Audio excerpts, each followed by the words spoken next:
అసారే కలు సంసారి, అసారమైనటువంటి సంసారం చాలా సారవంతంగా ఉన్నట్లుగా అనిపిస్తుంది. అబ్బో ఇందులో ఎంత అందం ఉందో, ఎంత సంతోషం ఉందో, ఎంత అనురక్తి ఉందో, ఎన్ని అనుబంధాలు ఉన్నాయో అనిపిస్తుంది. కానీ చిట్ట చివరికి దీని వలన వనగూడేటటువంటి ప్రయోజనము వేదాంత కోణమునందు ఏమీ ఉండదు. కారణం ఏమి అంటే ఒక్కటే, కొంచెం అలా ఎందుకన్నారు అన్నదాన్ని జాగ్రత్తగా పట్టి గమనించవలసి ఉంటుంది. ఏదో నిరుత్సాహపరచడం కోసమని చెప్పి మాట చెప్పడం ఆర్యోక్తి కాదు.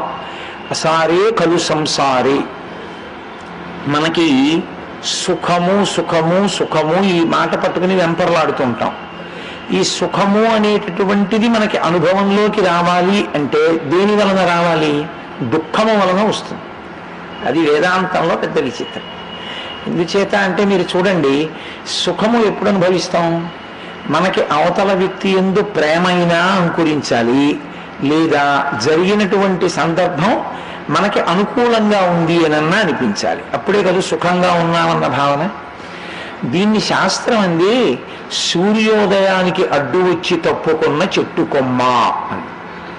సూర్యోదయం అవుతుంటుంది, బాలభానుడు వహిస్తూ ఉంటాడు. ఎవరో అక్కడ నిలబడ్డారు, చూడాలనిపించింది అలా బాలభానుడి వంక. అబ్బా ఎంత చక్కటి బింబమో చూద్దాం అనిపించింది. కానీ చెట్టు కొమ్మలు అడ్డొచ్చాయి. అరే ఈ చెట్టు కొమ్మలు అడ్డొచ్చాయి, ఎలా సూర్యుడిని చూద్దాం?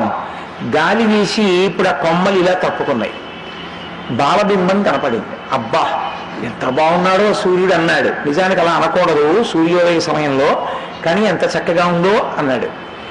వెంటనే మళ్ళీ ఆ కొమ్మలు మూసుకున్నాయి.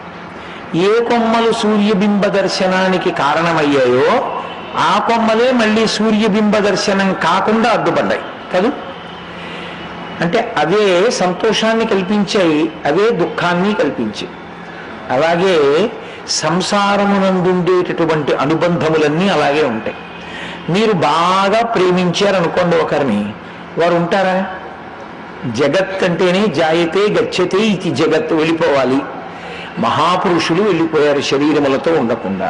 శంకర భగవత్పాదులు వెళ్ళిపోయారు, చంద్రశేఖరేంద్ర సరస్వతి మహాస్వామి వారు వెళ్ళిపోయారు, చంద్రశేఖర భారతీ స్వామి వారు వెళ్ళిపోయారు. శరీరములు వెళ్ళిపోతాయి. అది ఉండాలని కోరుకోకూడదు కూడా, రాక్షసత్వం అవుతుంది. శరీరమునందు ఆ వెళ్ళిపోతుందన్న సత్యమును రూఢి చేసుకోవడమే మంచిది. కాబట్టి వెళ్ళిపోతాయి శరీరాలు. వెళ్ళిపోయే శరీరములతో తాదాత్మ్యత పెట్టుకున్నాడు అనుకోండి, అబ్బా నాకు ఫలానా వ్యక్తి ఉండడం వల్ల ఎంత గొప్ప ఆనందమో అనుకున్నాడు అనుకోండి, ఉంటాడు ఆయన? కుదరదు, వెళ్ళిపోతాడు. ఆయన వెళ్ళిపోతే ఏమవుతుంది? ఇప్పుడు దుఃఖమునకు కారణం అవుతాడు.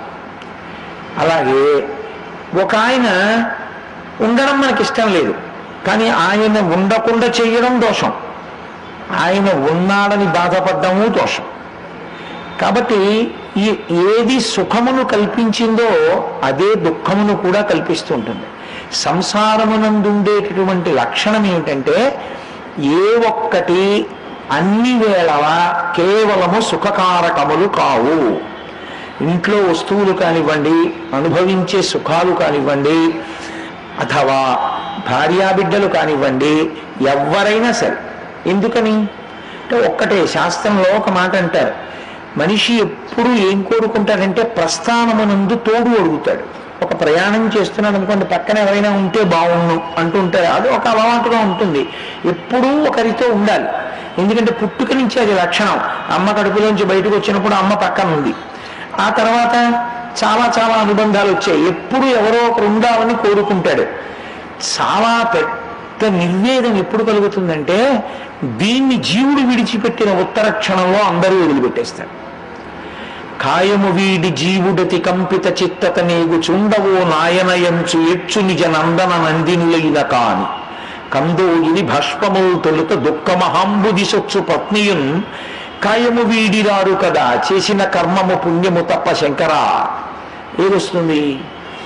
ఇది విడిచిపెట్టి వెళ్ళిపోయే సమయం ఆసన్నం అవుతుంది. ఇందులోంచి జీవుడు ఉత్క్రమణం అవుతుంటాడు, పైకి లేచిపోతూ ఉంటాడు.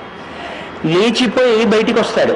బయటికి వచ్చి చూస్తాడు, కల్లరి బొమ్మయవు కాయంబునొల్లా ఇంటి దొంగలు పోలు కొడుకుల నొల్లా ఆ కొడుకు ఇంటి దొంగ లాంటి వాడు ఆ తర్వాత ఉన్నవన్నీ వెంటనే నాన్నగారి death certificate, legal heir certificate పట్టుకెళ్ళి అన్ని తన పేరు మీదకి మార్చుకుంటాడు వాడు. ఇంటి దొంగ అని అప్పుడు తెలుస్తుంది.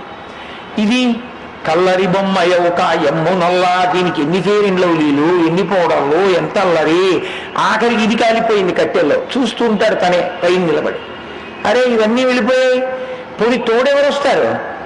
కాయము వీడి జీవుడతి కంపిత చిత్తత ఎగుచుండా, భయపడి వెళ్ళిపోతుంటే కంబోజిని భాష్మములు తొలుత దుఃఖమహాంబుది సొచ్చు పత్నియున్, ఏడుస్తూ గుమ్మం దగ్గర నిలబడిన భార్య కానీ కడుపున పుట్టిన బిడ్డలు కానీ ఎవ్వరూ రారు. ఇక ఆ అనుబంధం ఆ జీవుడికి ఆ శరీరంతో ఉన్నది అక్కడతో తెగిపోయిందంతే. నాన్నగారేరి వెళ్ళిపోయాడు, ఆయన ఏరి వెళ్ళిపోయాడు, పినతండ్రేడి వెళ్ళిపోయాడు.